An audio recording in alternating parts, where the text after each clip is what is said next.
So the president-elect has laid out his plans for the first 100 days in office, and some of his biggest and boldest plans deal with one of his main campaign promises: immigration reform. Fox News chief national correspondent Ed Henry has that story tonight.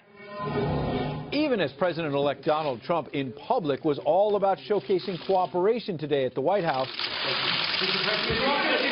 in private, Trump is moving quickly to map out a bold plan to follow through on one of his most divisive campaign promises: building a wall, a direct challenge to everyone from President Obama to Enrique Peña Nieto down in Mexico. We will build a great wall along the southern border.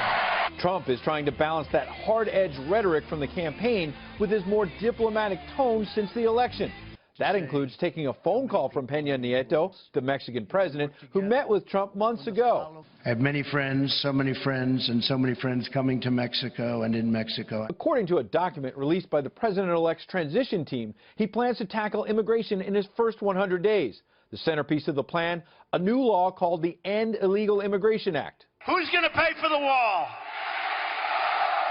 If passed, the proposal would fully fund the construction of a border wall, with the, quote, full understanding that the country of Mexico will be reimbursing the United States for the full cost of such wall. The proposed law would also establish mandatory minimum sentences for people who illegally re-enter the U.S. after getting deported. Illegal immigrants with felonies on their record who re-enter the country will face a 5-year mandatory minimum. The law would also make efforts to push employers to hire Americans before illegal immigrants. Would be nice to have borders, don't you think, right?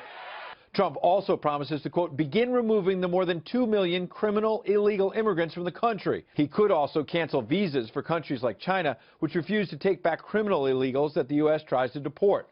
The final part of his plan involves terror-prone regions, where Trump plans to block all immigration until the government can perform what he calls extreme vetting. All of that, of course, is red meat to Republicans on Capitol Hill. But the only way the incoming president will attract serious Democratic support is if he has a real proposal in there to deal with a path to citizenship for people who are already here. The other big issue, of course, is getting Mexico to pay for the wall. Peña Nieto has insisted he will not do that, though in their phone call, he agreed to a second bilateral meeting with the president-elect.